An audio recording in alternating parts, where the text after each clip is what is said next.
Okay, we're recording now. Assalamualaikum warahmatullahi wabarakatuh. Waalaikumsalam warahmatullahi wabarakatuh. Ya, bentar ya. Alhamdulillahirabbil alamin wassalatu wassalamu ala asrofil anbiya'i wal mursalin habibana wa nabiyyana Muhammadin sallallahu alaihi wasallam wa ala alihi wa sahbihi wa man tabi'ahum bi ahsani illa yaumiddin wa ba'd. Pertama, mari kita ucapkan syukur alhamdulillah atas kenikmatan iman, Islam, dan ihsan yang pada saat ini masih kita miliki insya Allah. Kemudian salawat dan salam semoga tercurah kepada Nabi kita Muhammad Shallallahu Alaihi Wasallam, pada seluruh ahlul baitnya dan sahabat-sahabatnya dan orang-orang yang selalu mengikuti jejak sunnahnya hingga akhir zaman.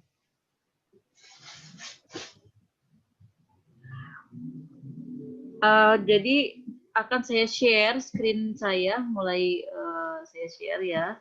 Ini adalah perkuliahan kita yang pertama kali setelah kita berpisah selama 2 bulan ya.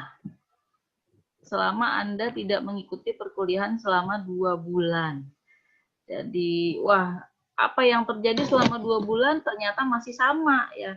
Kita pikir ada satu perubahan nih. Oh, insya Allah nanti kita akan ada perkuliahan tatap muka. Oh, ternyata belum ada perubahan ya. Ternyata kita masih harus melakukan perkuliahannya secara daring ya, dalam jaringan. Gimana Mas Dudung? Udah ikut aja punyanya Mas Hamzah. Sama aja. Ya. Memang begitu situasinya. Semoga semua bisa menjalani ya.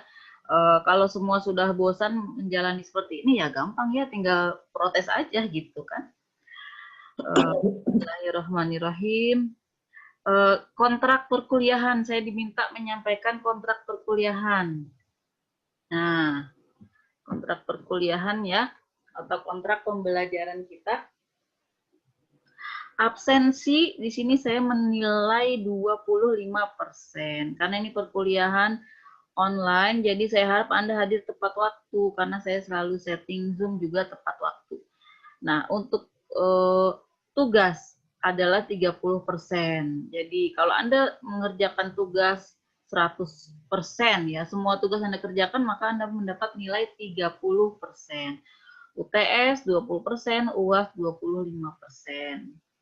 Nah, kita perkuliahan kita dimulai jam 1 siang, insya Allah. Ya, perkuliahan kita ini nama mata kuliahnya adalah manajemen strategik ya, atau manajemen strategis untuk STAI ya. Bahasa Inggrisnya strategic management ya. Kita terlebih dahulu akan melakukan overview ya terhadap landasan pokok dan prinsip manajemen bisnis Islami.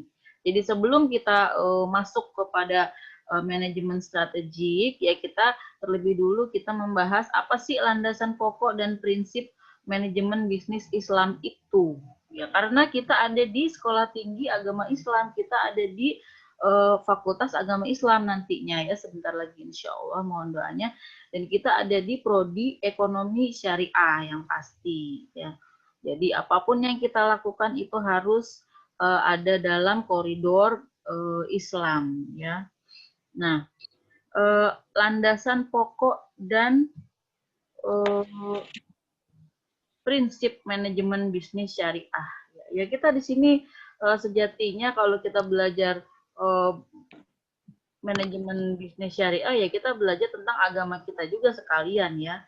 Karena ini adalah bagian dari Islam yang wajib untuk kita pelajari, bagaimana perilaku yang walaupun mungkin Anda sudah belajar di fikih muamalah sih ya.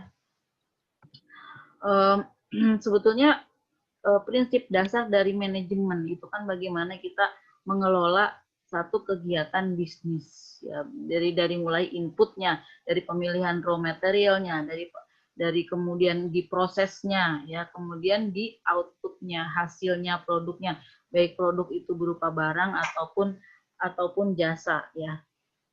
Sedangkan bisnis di sini, bisnis adalah seperangkat aktivitas ya yang dilakukan seseorang atau sekelompok orang untuk mendapatkan keuntungan. Nah, kalau bisnis konvensional mungkin keuntungannya ya berupa uang ya, materi ya.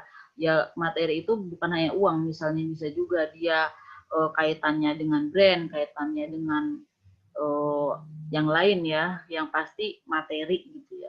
Kalau dalam Islam ya keuntungannya ya kita mendapatkan pahala ya dan lain sebagainya. Jadi ada sedikit kita di situ berbeda ya, tapi sangat berarti perbedaan tersebut.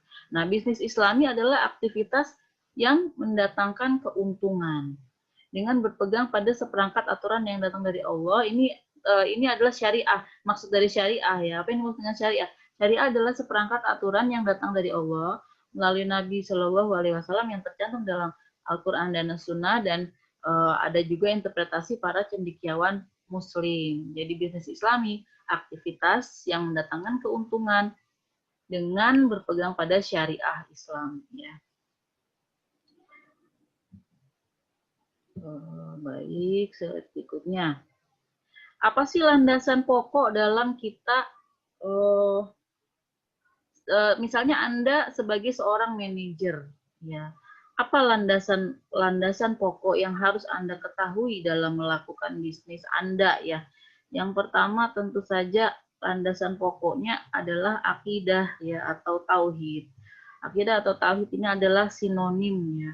Artinya keyakinan, kepercayaan kepada Allah Subhanahu wa taala bahwa Allah adalah satu-satunya Rob, satu-satunya pencipta ya kita, satu-satunya pemberi rezeki, pengatur alam semesta, dan juga adalah the super manager ya.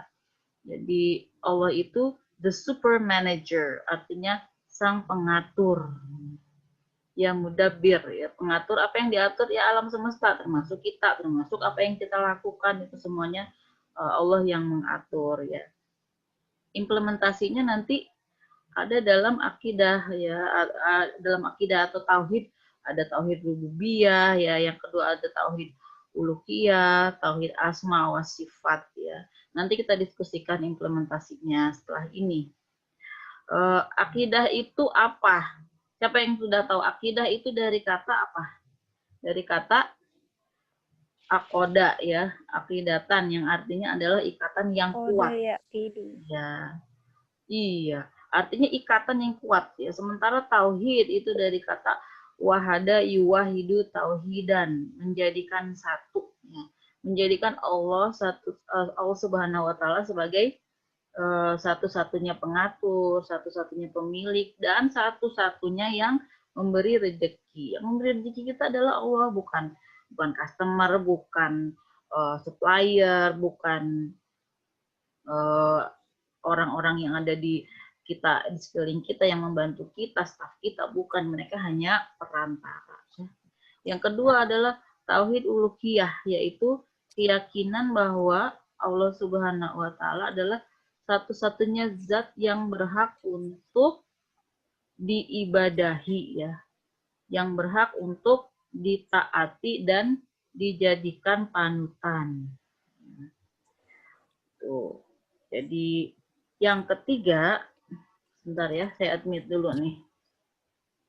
Yang ketiga adalah akidah atau tauhid asma wa sifat, yaitu keyakinan bahwa Allah Subhanahu wa taala adalah sang pemilik nama-nama yang baik dan sifat-sifat yang sempurna.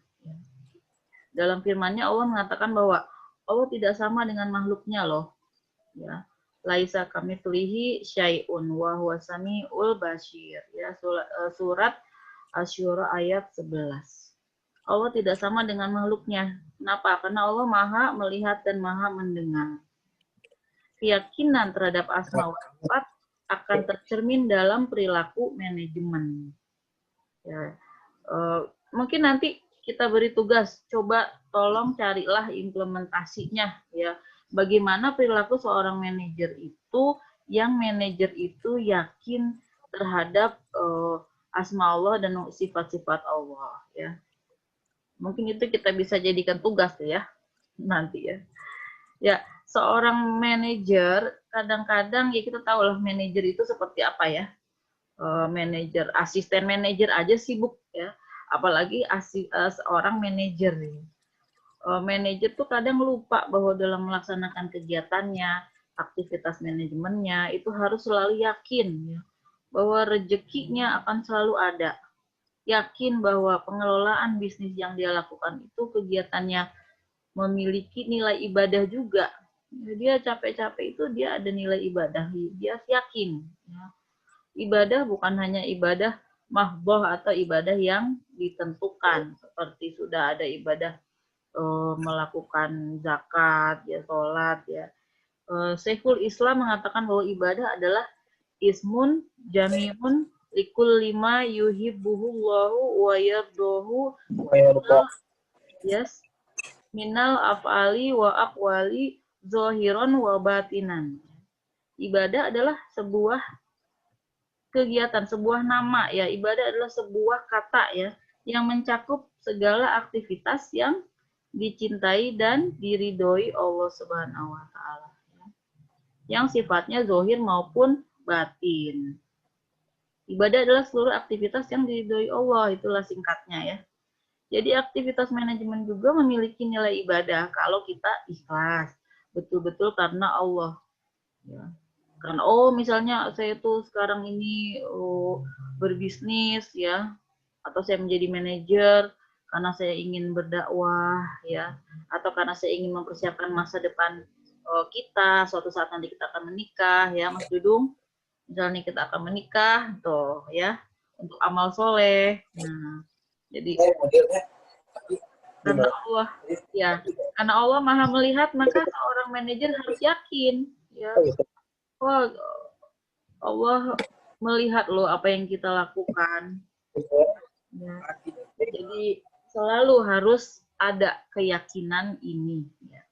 Kemudian yang kedua, landasan pokok yang kedua adalah adanya aturan dan hukum atau syariah. Ya. Manajemen sebagai sebuah aktivitas juga diatur dalam Islam. Ya, diatur dalam syariah. Ya. Syariah apa tadi syariah? Di atas ada tuh syariah ya. Aturan-aturan ya, hukum-hukum yang ada dalam Islam. Misalnya kalau dalam kegiatan kita berbisnis ya, atau kita mengatur bisnis kita, tidak boleh ada unsur riba di situ ya, riba atau ziyadah atau tambahan ya pada akad jual beli dan tambahan pada akad utang piutang ya, itu namanya riba nasi'ah, ada juga ya, ada juga riba jahiliyah. Kalau riba nasi'ah, riba apa tambahan yang dari yang sudah disepakati ya. Riba jahiliyah ada tambahan karena keterlambatan pembayaran. Itu harus kemudian ini ya, terima kasih udah mute.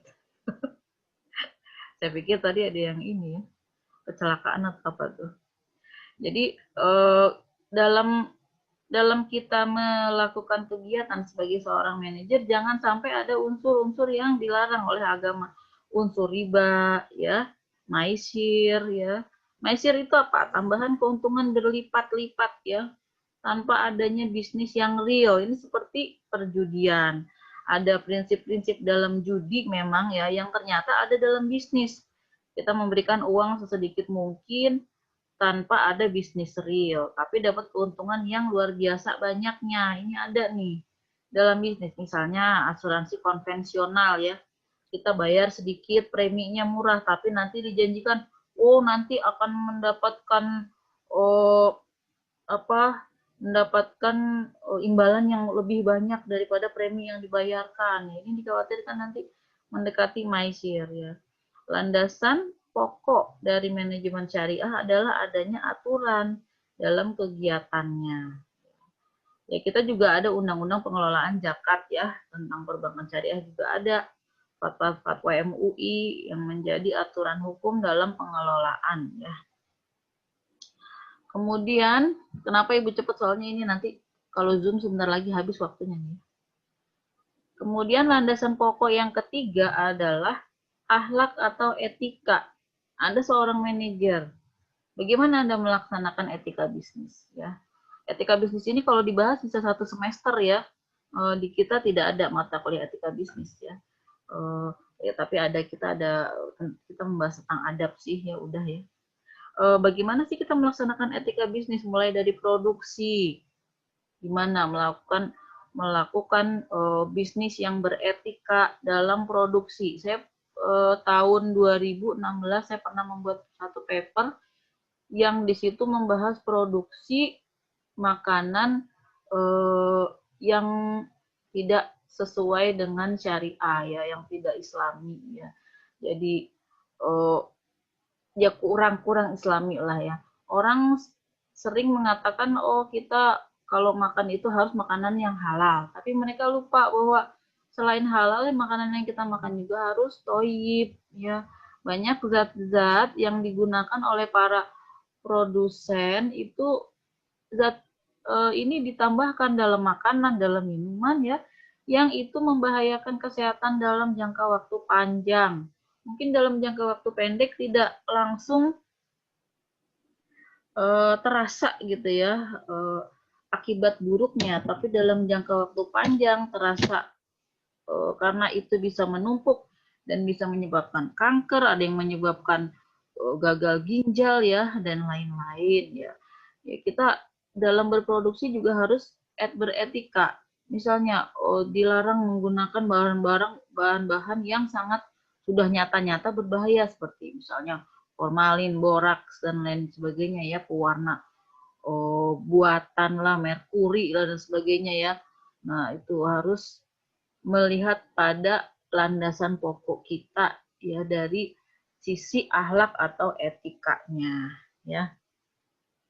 Dalam segi distribusi ya dan lain-lain lah ya. Kalau Nabi pernah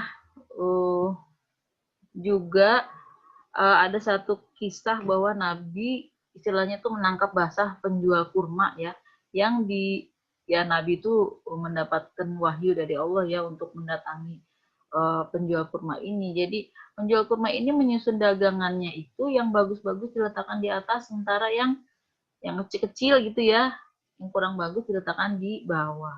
Ternyata terlihat oleh Nabi tuh ya, dilihat di bawah ini kok jelek-jelek ya, nggak terlalu bagus, nggak sebagus yang di atas ya. Nah ini tidak dalam Islam secara akhlak itu tidak diperbolehkan ya, karena mencampur adukan ya, al-ghis man ghassana falaisa minna ya. Barang siapa yang berbuat curang dalam berbisnis ya, berdagang atau apa gitu ya, maka bukan termasuk golongan kami ya. Itu kasus penjual kurma itu. Kemudian dalam Islam ya ada yang namanya hakul khiyar ya. Kalau mungkin ini untuk bisnis itu garansi ya. Jadi ada hak pilih tuh ya. Hak pilih pembeli ya. Jadi ada hakul khiyar. Ini etika dalam bisnis yang luar biasa. Anda sudah belajar itu ya. Jadi termasuk di sini itu istilahnya tuh customer service excellence ya. Jadi pelayanan kepada customer yang luar biasa ya. Jadi memang dalam Islam kita tidak boleh memakan harta orang lain kecuali melalui jalan perniagaan dan bisnis yang kedua pihak itu saling ridho. Tidak boleh misalnya, wah kita membeli barang nih dari Mas Dudung, kata Mas Dudung, udah pokoknya ini Mas sip oke lah pokoknya ya. Ketika dicek sampai di rumah, loh ini kok barangnya beda dengan yang tadi awal kita lihat misalnya ya. Wah, jadi kita jadi tidak ridho sebagai pembeli ya, ini tidak diperbolehkan ya. Jadi itu adalah landasan-landasan pokok ini tadi udah kita bahas juga ya. Jadi yang namanya dimensi akidah tadi ya, aktivitas manajemen bisnis syariah itu sebetulnya ya kita ibadah ya. Kita sebagai manajer, kita ibadah kepada Allah. Dan manajer itu bukan hanya memanage perusahaan besar aja yang disebut manajer. Organisasi terkecil itu diri kita sendiri organisasi terkecil. Kita juga adalah manajer diri kita. Kalau kita punya keluarga, manajer keluarga kita, ya kita ini adalah manajer. Dalam aktivitas kita aktivitasnya selalu merupakan ibadah. Ya. Yang penting itu tadi ikhlas, ya. Oke, jadi tadi sudah saya katakan juga dalam manajemen bisnis syariah kita harus berdasarkan pada tauhid, rububiyah, uluhiyah, dan asma wa sifat, ya. Kemudian ada dimensi syariah, ya harus berdasarkan pada aturan syariah Islam yang komprehensif dan universal. Sebetulnya aturan-aturan dalam bisnis Islam itu bisa dilaksanakan oleh orang yang non Muslim sekalipun, ya kawan-kawan kita yang non Muslim itu sebetulnya, nah, misalnya mereka ingin masuk ke jurusan ekonomi syariah itu tidak menjadi masalah, ya, karena nilai-nilai Islam itu universal, bisa diterapkan dan orang merasa oke, orang merasa nggak ada masalah, ya, dengan nilai-nilai Islam itu, karena Islam komprehensif dan memang yang membuat aturan itu sangat mengetahui, ya, karena sang pencipta sudah sangat mengetahui, ya, bagaimana makhluk-makhluknya ini berinteraksi. Jadi manajemen bisnis syariah atau Islam adalah pengelolaan yang telah lengkap yang diatur oleh syariah Islam, ya. Dan tadi sudah ada yang sudah saya katakan, larangan yang bisnis yang mengandung maisir, koror, riba, dan akad-akad yang diharamkan dalam Islam lainnya, ya. Nah, sekarang mata kuliah kita adalah manajemen strategis atau strategic management. Nah, bagaimana nih? Berbicara manajemen strategis atau strategic management, maka kita harus menempatkan diri kita pada posisi sebagai CEO, ya. Waduh, Miss, saya mah nggak pernah ngimpi jadi CEO. CEO itu apa? Chief Executive Officer, ya, jadi dia direktur utama lah gitu, ya, CEO itu. Nah, kalau kita menempatkan diri pada posisi itu, kita harus memiliki cara pandang yang luas, tidak boleh sempit, ya, cara pandang yang luas yang menyeluruh. Makanya konsep Islam, ya, sangat tepat sekali untuk diterapkan dalam kegiatan seorang manajer yang dia juga adalah CEO, ya, karena konsepnya itu dia melihat sesuatu from the bigger picture, ya, dari gambar yang besarnya. Dia tidak cepat cara berpikirnya, tidak hanya memikirkan bagaimana mencari bahan baku yang murah meriah, ya, yang bisa dijual untung banyak, bukan hanya itu, atau hanya memikirkan gimana caranya berhemat sehingga cost yang dikeluarkan perusahaan itu tidak terlalu banyak, ya. Bukan hanya itu, ya, bukan itu saja, atau misalnya bagaimana caranya merekrut pegawai yang mau digaji murah, ya, bukan itu dalam arti seorang CEO itu harus berpikir secara menyeluruh, dan apalagi kalau dia berpikirannya dengan landasan pokok yang tadi sudah kita bahas, ya, maka itu insya Allah menjadi seorang manajer yang bisa diteladani, bisa menjadi seorang leader, ya, dan juga dalam praktek bisnisnya selalu merasa dia memberikan ketenangan kepada dirinya sendiri maupun kepada staf-stafnya, ya. Nah, di sini manajemen strategik ada kata strategi, ya, ada kata strategi. Strategi ini dari bahasa Yunani strategia, ya, sebetulnya ini adalah satu kata yang artinya bagaimana memimpin perang, ya. Jadi strategi itu kalau kegiatan berbisnis, ya, kalau Anda menjadi seorang manajer high level, top level manager, ya, dalam Anda melakukan kegiatan Anda harus selalu memikirkan strategi, ya, Anda harus selalu memikirkan bagaimana cara memenangkan pertempuran. Oh, ini kayaknya saling mengalahkan dan saling membunuh, ya, sebetulnya bukan. Kita yang pertempuran di sini adalah bertempur untuk memenangkan hati pasar, ya, memenangkan pasar, ya, kita supaya mendapat kue di pasar, ya, bukan kita bermaksud ingin memonopoli, ya, atau menjadi penguasa tunggal dari pasar itu, bukan, tapi kita hanya ingin mendapatkan rezeki dari situ ya, rezeki yang diridhoi oleh Allah Subhanahu wa taala ya.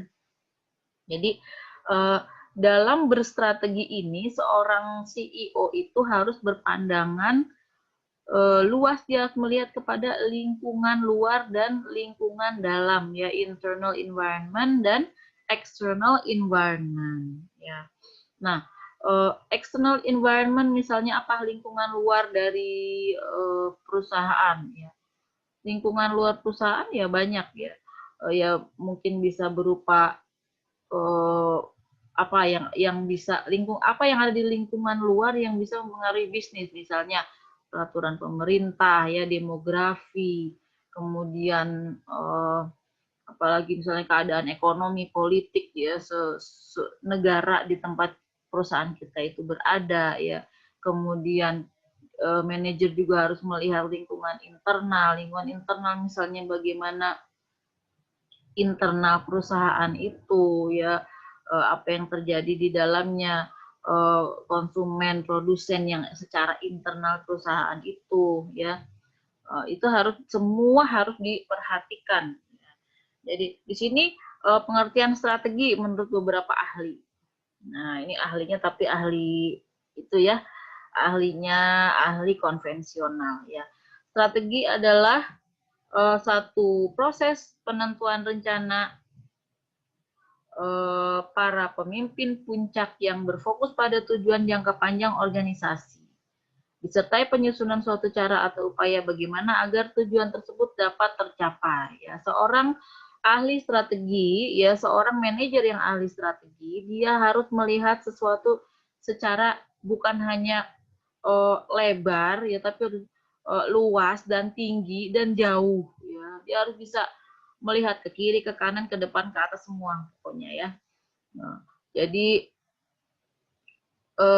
makanya nanti seorang manajer puncak itu harus memiliki visi. Nanti kita akan membuat visi ya, bagaimana sih cara membuat visi itu, dan membuat visi yang bisa menggerakkan orang untuk mencapai visi tersebut ya, gimana visi, misi, tujuan, sasaran ya. Nanti kita akan berlatih di pertemuan yang berikutnya ya. Di sini pengertian strategi menurut Hamel dan Prahalat ya. Strategi adalah tindakan yang bersifat incremental atau senantiasa meningkat dan terus-menerus, serta dilakukan berdasarkan sudut pandang tentang apa yang diharapkan oleh para pelanggan di masa depan ya. Strategi adalah rencana komprehensif untuk mencapai tujuan organisasi. Jadi tujuan organisasi ya udah pasti adalah mencapai ridho Allah, itu adalah tujuan yang paling ujung ya nanti. Nah, untuk mencapai ke situ kita butuhkan satu visi ya, nanti apa visinya kita pelajari nanti ya. Nah, kalau manajemen strategis apa definisinya? Ya, manajemen strategis ini ya menggabungkan kegiatan dari berbagai bagian fungsional satu bisnis. Jadi dalam bisnis ya, di perusahaan itu kan ada bagian-bagian banyak ya. Ada bagian apa kalau di perusahaan itu? SDM yang paling dekat dengan kita ya, bagian HRD. Kalau dalam Islam itu nanti ada Islamic Human Resource Management. Kita menyebutnya human capital ya. Jadi manusia ini jangan kita anggap resources sama seperti resources yang lain seperti mesin dan lain sebagainya ya. Tidak, manusia itu memiliki perasaan ya, bisa baper ya. Jadi nanti bagaimana mengelola capital ya, bagaimana mengelola manusia dalam perusahaan kita ini sebagai capital yang bisa membantu kesuksesan semua pihak ya. Jadi dalam perusahaan ada bagian HRD, ada bagian apa lagi tuh? Bagian ya semualah, marketing ya. Bagaimana nanti kita memarketkan ya produk kita, promosinya bagaimana. Jangan promosi bikin iklan, nanti iklannya yang menipu orang ya. Wah, kita baru minum obat ini, baru minum glek, tadinya sakit tuh. Habis minum obatnya, di iklan habis minum obat glek langsung sehat. Wah, itu tidak sesuai dengan kenyataan yang ada. Nah, itu apa itu udah melanggar etika juga itu ya. Jadi nanti kita bahas juga itu ya, bagaimana manajemen strategis bisa melihat itu ya. Jadi bagian-bagian di perusahaan ini kan banyak ya, bagian-bagian di perusahaan. Nah, manajemen strategis ini yang semuanya tuh digabung, semuanya itu dijadikan data ya, yang tidak terpisahkan, yang semuanya akan digunakan ya, dimanfaatkan oleh seorang manajer, top level manager ya, untuk mencapai satu tujuan organisasi. Bagaimana tahapan-tahapan dalam strategi ya? Yang pertama ya harus ada formulasi dulu ya, formulasi dibuat strateginya, diimplementasikan, kemudian dievaluasi. Ya, sebetulnya untuk perkuliahan manajemen strategis ini nggak jauh-jauh dari itu ya, dari tahapan-tahapan itu. Pertama gimana sih formulasi strategi, gimana sih implementasinya, gimana sih evaluasinya setelah diimplementasikan ya. Ya, paling sebelumnya kita akan membahas visi, misi, ya gimana membuat visi, misi ya. Ya kurang lebih hanya sekitar itu saja di perkuliahan manajemen strategis ini. Oke. Nah, di sini apa nih? Manajemen strategis adalah kegiatan manajemen tertinggi, biasanya disiapkan oleh dewan direksi dan dilaksanakan oleh CEO organisasi dan tim eksekutif ya. Manajemen strategis memberikan arahan menyeluruh untuk perusahaan dan terkait erat dengan bidang perilaku organisasi. Inti dari manajemen strategis adalah untuk mengidentifikasi tujuan organisasi. Seperti orang berlayar ya, atau berkendaraan. Kita mau tujuannya kemana? Itu yang menentukan adalah dewan direksi ya. Ya, kita mau kemana ini tujuannya? Kalau tidak tahu tujuan, kita tidak akan bisa mencapai tujuan kita ya. Pertama kita harus formulasi dulu tujuannya. Jadi apa sih tujuan organisasi? Kemudian sumber-sumber daya yang kita miliki, bagaimana sumber daya yang ada dapat digunakan secara efektif untuk memenuhi tujuan. Ya kurang lebih seperti itu sih untuk perkuliahan kita ya tentang manajemen strategi. Nanti akan saya share satu buku ya, akan saya share satu buku yang berjudul manajemen strategis. Ini sepertinya karangan kawan saya ini ya. Tadi saya lihat itu judulnya mana tadi itu. Nah, manajemen strategik ini pengarangnya adalah Taufikur Rahman. Ini kayaknya dosen kita ini kayaknya nih. Ya, dosen kita juga, ngajar di kita juga kayaknya ya. Mungkin saya salah, mungkin namanya sama, tapi kayaknya enggak. Ini kayaknya Prof. Taufikur Rahman ini ya. Nanti saya akan kirimkan ke grup chat ya. Bukunya sedikit kecil sih. Dan ini berbahasa Indonesia ya. Ada buku berbahasa Inggris dan sampai halamannya tuh banyak sekali, dan saya yakin Anda akan ya membacanya mungkin agak sepet-sepet gitu ya matanya tuh. Makanya itu nanti sekarang akan saya berikannya buku ini dulu, buku yang lebih simpel dan berbahasa Indonesia. Tugas Anda untuk minggu ini adalah membaca buku tersebut. Kemudian saya minta Anda membuat definisi dari manajemen strategis Islam atau manajemen strategis syariah. Itu apa definisinya ya, setelah Anda membaca buku itu. Ya, sebetulnya ada sih di dalam buku itu ya, cuman memang buku ini adalah buku konvensional. Jadi saya mau melihat apakah Anda sudah memahami ya, tinggal tambah syariah aja sih ya. Nah, supaya Anda nanti ada yang bisa dibaca ya. Anyway, kita sudah tinggal 1 menit lagi. Kita foto bersama dulu ya. Kita foto bersama dulu nih. Iya, biar semuanya kelihatan ya. Mana wajah-wajahnya biar difoto nanti ya untuk barang bukti nih. Kita sudah melakukan perkuliahan. Ada 32 partisipan. Wah, ini banyak sekali ya. Coba kita akan foto. Bisa ngapain ke sini? Ya. Awas lu. Senyum.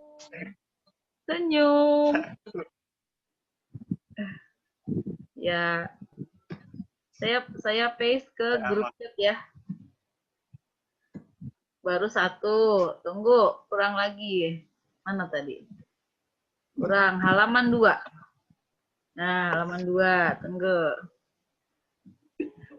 Senyum, Pak Jakaria, senyum. Ya, satu lembar lagi. Lembar lagi. Satu. Oh, udah ya? Udah cuma 2 lembar? Ya, hanya 2 lembar ya. Wah, tadi Mas Iwan kelihatan nggak tuh tadi tuh ya? Saya belum lihat baru dibuka. Lagi, Bu. Oh. Lagi, Bu. Udah kayaknya. Coba lihat di grup chat tuh. Masam ketagihan. Udah kelihatan Mas. Oke. Oh, jadi Masuk. aduh seneng banget ya bisa